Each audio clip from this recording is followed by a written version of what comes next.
દાહોદ જિલ્લાના ઝાલોદ મુકામે કેસરિયાજી દશામાં college of નર્સિંગમાં આંતરરાષ્ટ્રીય નર્સિસ દિવસની ઉજવણી કરાઈ। આ તારીખ 12/5/2026 મંગળવારના રોજ બપોર 2 કલાક સુધીમાં યોજાયેલા આ કાર્યક્રમ પ્રજાપિતા બ્રહ્મકુમારી ઈશ્વરીય વિશ્વવિદ્યાલય ઝાલોદ આશ્રમ તરફથી પધારેલા રાજયોગી મીતા દીદીના અધ્યક્ષતામાં કાર્યક્રમ યોજાયો હતો। કાર્યક્રમમાં મુખ્ય અતિથિ તરીકે મીતા દીદી, doctor Udaysinh Damor, trustee Mukesh Damor, principal ટ્વિંકલબેન નિસરતા, નર્સિંગ સ્ટાફ, કર્મચારીઓ તેમજ મોટી સંખ્યામાં વિદ્યાર્થીઓ ઉપસ્થિત રહ્યા હતા।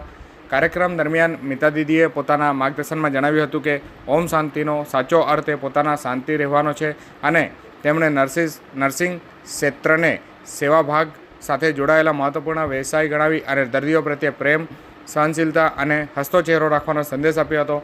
તેમણે જણાવ્યું હતું કે નર્સિંગ ક્ષેત્રમાં સેવા દ્વારા લોકોના આશીર્વાદ મેળવવાનો અવસર મળે છે અને સારો વ્યવહાર જ સાચી સેવા છે। સાથે જ વિદ્યાર્થીઓને વ્યસનથી દૂર રહી સકારાત્મક વિચારસરણી અપનાવવાનો અને પોતાના સ્વભાવ તથા સંસ્કારમાં સારા પરિવર્તન લાવવાનો પ્રેરિત કરવામાં આવ્યું હતું।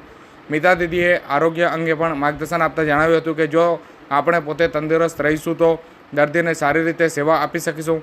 તેમણે વડાપ્રધાન નરેન્દ્ર મોદીમાં જે વિકસિત ભારત 2027ના સપનાને સાકાર કરવા યુવાનોને આગળ આવવાની અપીલ પણ કરી હતી। અંતમાં રાષ્ટ્રગીત સાથે કાર્યક્રમને સફળ સમાપન કરવામાં આવ્યું હતું।